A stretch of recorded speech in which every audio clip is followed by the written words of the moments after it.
was afraid of him. So they fled the temple. So I became the head pujari. And, but then I did learn how to type in Bengali. There was a brahmachari, Satchidananda, I think his name. And he was teaching me on the Bengali typewriter. And so I said to him, look, you don't need to look at the keys. You know, I was teaching, and I said, you just look at the words, and then you remember where the keys are, and you type. I was teaching him touch typing in Bengali. So he said, oh, now I understand what Prabhupada told me. I said, well, what did he tell you? He said, well, you should teach her, and you should learn from her also. So I taught him touch typing in Bengali. My teaching career began also, very early. So then I went to Calcutta, but those words came true 30 years later. I did start writing books with Srila Prabhupada as my inspiration. Now 12 books are finished. A picture for every verse of Bhagavatam up through 7th canto. I just wrote 8th canto in Mayapur, 9th canto in Germany. And on Sunday I go to Ireland and I'll do the first book of 10th canto. There will be 18 books total. In picture for every verse, already picture for every verse of Gita is written, and picture for every chapter of Bhagavatam with 3 posters is written also. So I'm writing books with Srila Prabhupada. Then, 2 things, one in Vrindavan, one in Mayapur. In Calcutta, I got more association with Srila Prabhupada, but not so much personally, although he did take the position of temple commander a few times, to chastise us, sometimes to praise us in our deity worship. He chastised us. We had these very huge ghee lamps, 4 feet, because the lights were always going out in Calcutta. We had no electricity and no water, basically, which was very difficult. So we used these ghee lamps, candles, everything. And one time he looked at the ghee lamp, he said, why is it dirty? Who has done this? And we had to go up in front of Prabhupada, my husband and I, just like hoping to find a place to hide, but you can't hide. You got the chastisement, and then, but he would also praise us a lot. Because we had so many flowers. We had every day 50 garlands for the deities. We had Gauranga, Radha Govinda, and Jagannath deities. Every day 50 garlands. 4 kinds of champa. One was light yellow, one was dark yellow, very, very strong fragrance. And in the Bengalis they say the dark yellow one is the color of Radharani, and the light yellow one is the color of Lord Chaitanya, they were telling us. And you could see these beautiful colors, the golden, this was the color of the dark ones, these clothes they have on today. And the light ones are almost like very light yellow, whitish. So then we had jasmine, we had marigold, no, marigolds were too cheap. We had lotus, we had rose garlands, we had different kinds. Yes, gardenia garlands. And I had a very nice flower man who used to make crowns out of flowers for the deities. I have pictures. And so we had very opulent flower decorations. I used to change the flowers 5 times a day. And the bees used to come every day. Because we had a window in back of the deities, and for Radha Govinda's side, 2 big, huge bumblebees would come like this. They would circumambulate Radharani, and sometimes Krishna, mostly Radharani. And then they would just go into the lotus flower. We had these big lotus flowers. 144 lotus flowers every day, 144 roses every day, and assortment of other flowers. These were the loose flowers, and we had the garlands too. So there we had all these big lotuses, and I would just go in there and the bee would fly out from the lotus. And on Jagannath's side, we have small bees. They would sit on the garlands the whole day. Just like descriptions of Vaikuntha, where they have the bees on the garlands. So we had that. On Jagannath's side, it was Vaikuntha. And on Radha Krishna's side, it was Goloka, because they had the bumblebees. So it was, and then Prabhupada said that if the bees are coming to the deities, then Krishna is pleased with the worship. So we had bees coming to the deities. We had a lot of other things coming in that window too. We had bats, we had birds flying, and they would come around during Bhagavatam class, just circumambulating. They couldn't get out, so they would just fly in circles. It's a big high ceiling, really high ceiling. I don't know if I think they still have that high ceiling today. Not sure. So one time Prabhupada told one artist that you should get a picture of the deities, our Calcutta deities, Radha Govinda. And he said you should paint Krishna like that very young. As I saw Krishna as a Kaishore, like about 11 years old, very young. So Prabhupada liked that very young look of Krishna. And whenever he would give a lecture, he would always usually mention the deities.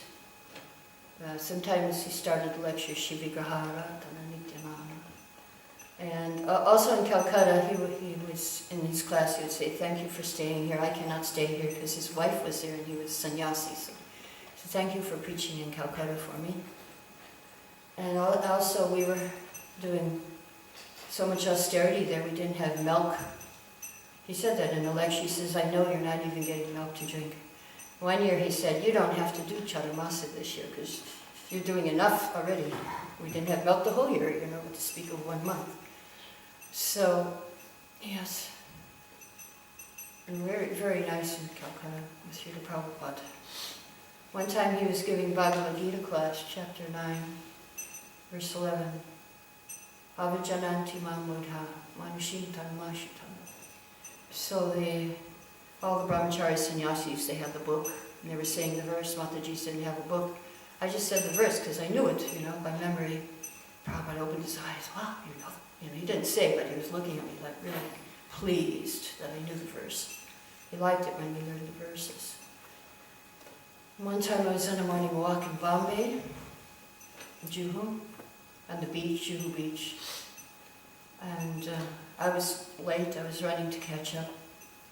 And I caught up. And when I caught up, then Prabhupada stopped everything, turned around and acknowledged me, Hare Krishna. And I thought, wow, who am I? I'm a nobody, I'm just one out of thousands. But Prabhupada is so wonderful that he stopped everything just to acknowledge my presence, Sometimes our leaders are so busy they don't even notice you, but Prabhupada was even not like that. He acknowledged us, even though we were nobody.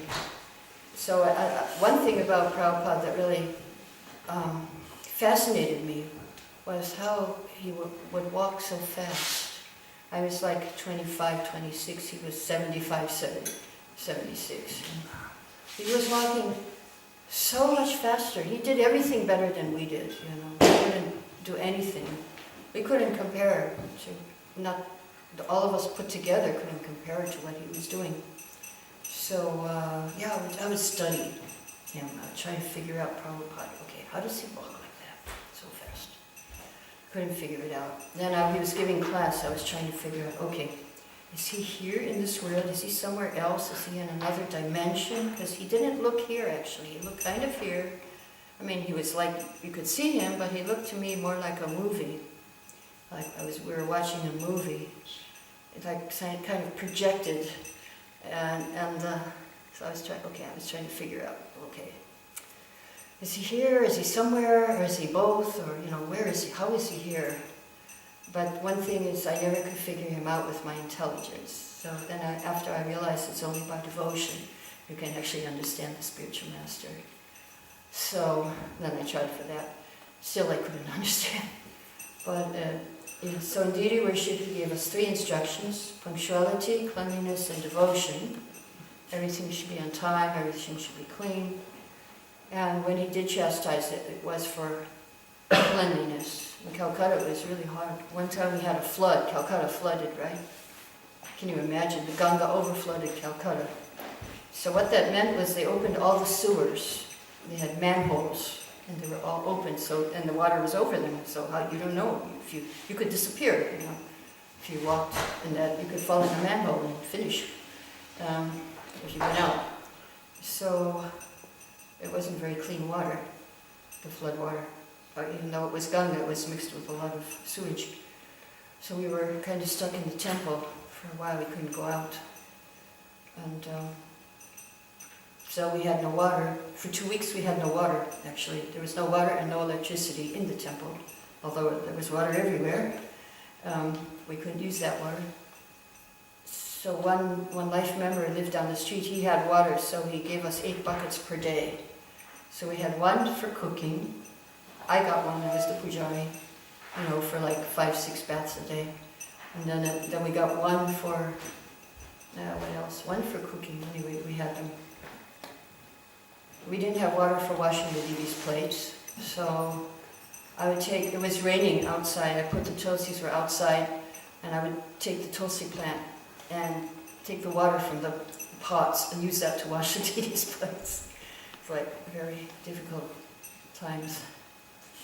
And we had no electricity, but the funny thing was that there were certain spots on the floor that were electrified, and would give you a shock if you walked on them. And one was right in front of the DD room, the DD's room, in the bathroom too, the bathroom. If you walked, and it was wet, we didn't have shoes, right? So there were spots in the bathroom which were electrified. One bucket of water it was a metal bucket, it was electrified, so that was the flood for 2 weeks. This was amazing. But Prabhupada, he was very grateful to us, and he often did praise us and thank us. And one time in particular, he came to DD greeting, and he saw the deities, and he was so happy, and he called us up, pujaris, my husband and I, and he said, "Thank you very much." And then we were offering obeisances, and then after that, one sannyasi, he was surrounded by sannyasis at the Vyasa-san. On the way or two or from Mayapur, maybe 6, 7, 8 sannyasis just surrounding Prabhupada. One of them told us, "Did you hear what Prabhupada said when you offered obeisances?" I said, "No." He said, "Be blessed." And so then I thought, well, we got the blessings. But then I understood that, okay, well, we got them today, but tomorrow we have to earn them again. It's not like you get the blessings and you retire, and your life's, of course your life is successful when the Guru is pleased and you get his blessings. But that doesn't mean you can just go to sleep and rest on the blessings. No, you have to go and earn them again the next day and the next day and the next day, the rest of your life. Another time I was doing Mangalarti, and the deities are not like here. It was on the floor was on the same level with the deities and this room. So there was just a chain separating the deities and the regular temple. So I was doing Mangalarti and turned around with the Gilam, and there was Prabhupada right behind me. And I was in shock. I didn't know, so should I offer it to him, or should I do a puja and offer it? What should I do? So I just did a quick puja and offered it to Prabhupada. And then for the whole arti, he was standing maybe 6, 8 inches right behind me, watching me, and I was really nervous. And it was the most concentrated, attentive Mangalarti, or any arti I ever did. Mm-hmm. And after that I thought, well, I should do all my service like that Prabhupada standing right behind me, watching me. And many things I learned from Prabhupada. Of course, then he left. And we were in shock because he told us he wasn't leaving. Not only he told us he wasn't leaving, he told us he was coming to Calcutta. So we were in double shock because he was supposed to come where we were. But instead he just left, and we were just all in shock, crying and doing our service for a few days. And Radha Govinda deities look very, very special also, because I could tell the pujari, if you're pujari, you can understand the deities. You see their expressions. They're changing every minute, actually. We would take pictures of them. You could see 1 minute to another they would be different. And our temple president, Gargamuni, even he noticed it, that they look different. And he asked me, how is that? I said, yeah, they're always changing. Their expressions are changing. So after Prabhupada left, I remember the deities, they looked very like in separation, very much in separation from Prabhupada. and but also very happy too, because Prabhupada was with them. He was with them in the spiritual world, but he wasn't with them here. So, and I guess they were feeling for us, who were feeling separation too. And another thing was after Prabhupada left, and I also got to understand how to associate with him after his absence from this world. Of course, time cannot separate you, time and space cannot separate you from a pure devotee. So when I was in, Vrindavan, 1994, it was like the first time I did not have any service to do. I did not know. I was praying to Krishna what should be my service. My son had gone to Gurukul, my husband had left me, so I was all alone, and I was thinking, what am I supposed to do now? So I was chanting Hare Krishna. By chanting, I got the understanding, I said, well, first of all, I thought, well, okay, I don't know what to do, so I'll just read, because I like to read. So I started reading. After 3 months of reading, I got a very strong push and inspiration. Now I should share, I should teach what I read. Just not for yourself, it's for everyone. So then, but I wanted confirmation of this while I was chanting japa. Devotees were encouraging me, and the astrologer said, yes, very good. You should do this, you should teach, you should. The astrologer said, Guru and sannyasi. I said, why? Why? Because your hand is very hard for sannyasi. I said, okay, but I'm not in the proper body for that. So anyway, so he told me. So, yes.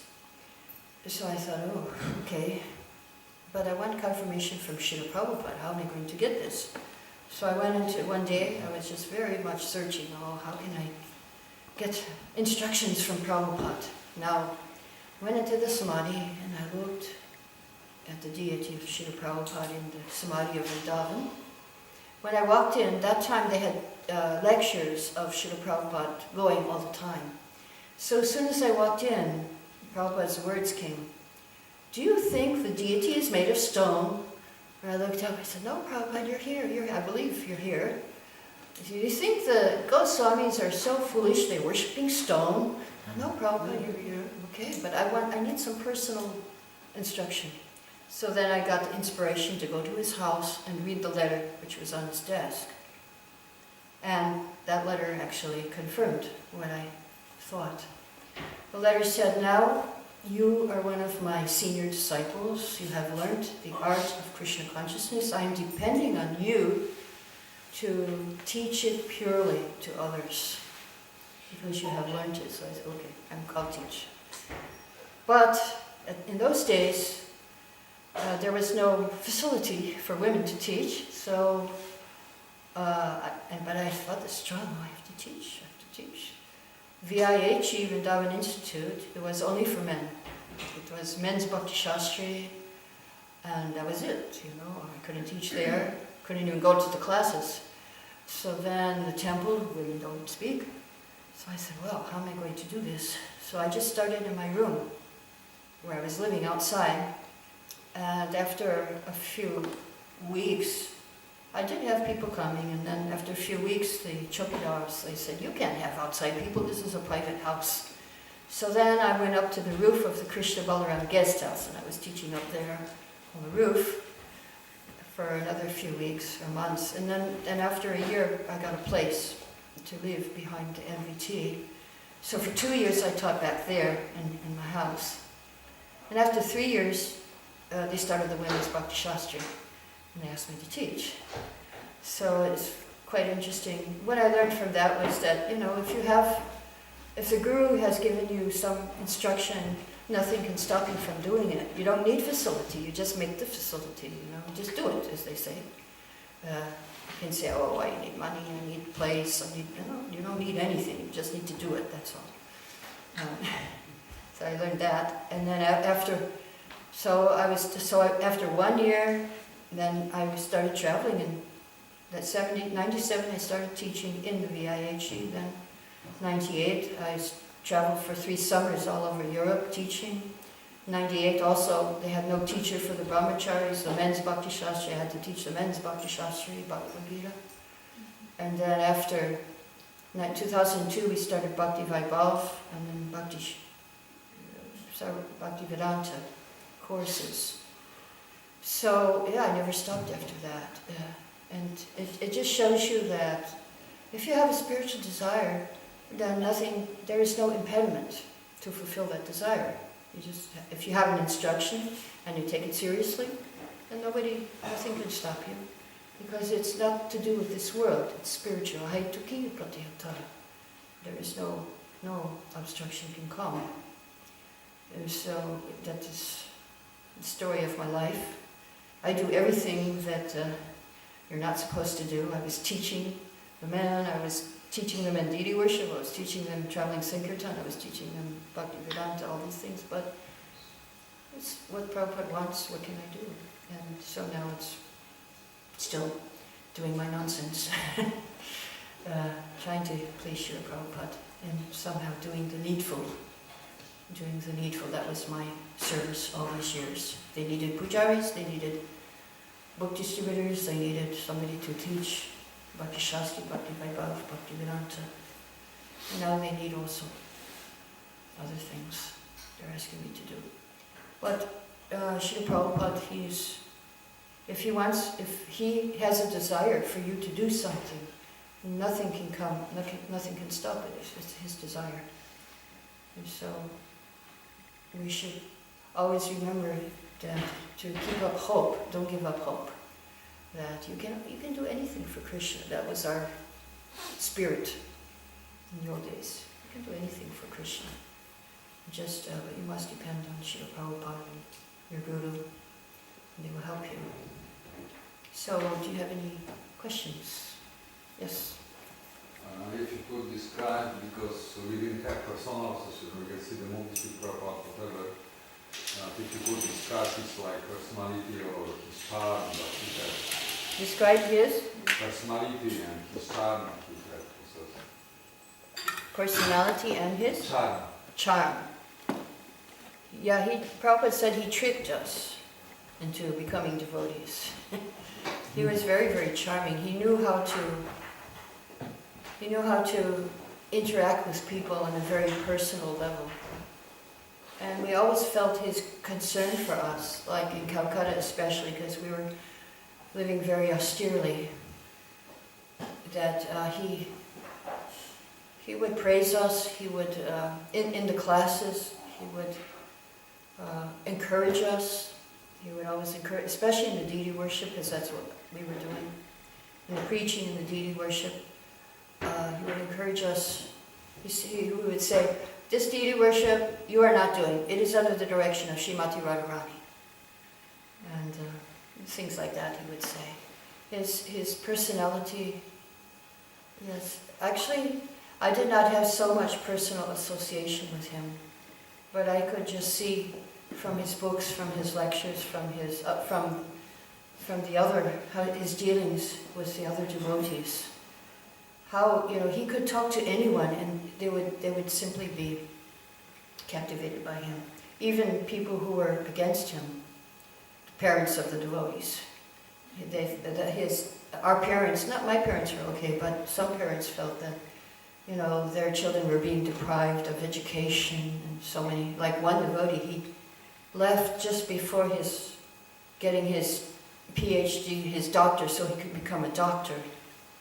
One more exam or something, and then he left and became a devotee. But so he would charm the parents, Giriraj Maharaj's parents, he would charm them.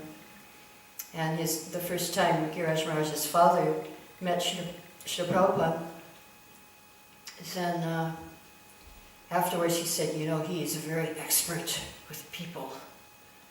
And Prabhupada was assuring Giriraj Maharaj's mother, we are feeding him so nicely, and he was showing him all the sandesh and the skewers and the things you get from the Calcutta sweet shops, actually, which we offered to the deities.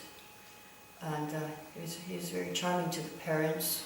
He was charming to everyone, but the main thing was he was very simple. His simplicity was the most charming thing. Even though he was such an exalted person, he had people worshipping him, thousands of people, and he had beautiful places all over the world. He was not attached. We could see that he was kind of floating through this world. He was not of this world. He was in it, but not of it, for sure. And we couldn't figure out how, but that was the feeling we got, was that he was just kind of floating through. And he didn't care anything about his personal health or anything. Like one time in Calcutta, he was very ill.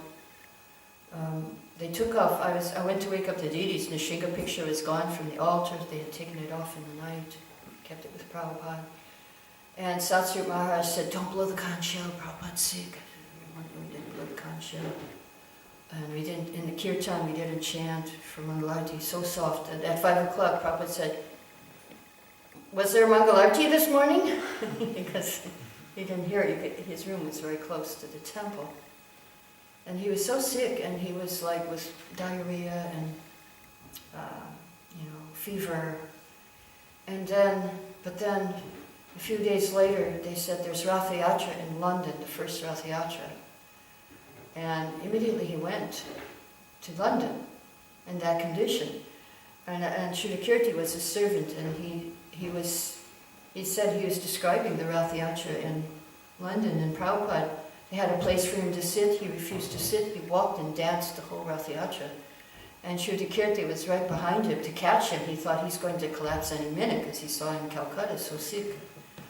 And the police were trying to stop. They said, "You have to make him stop. He's making a disturbance."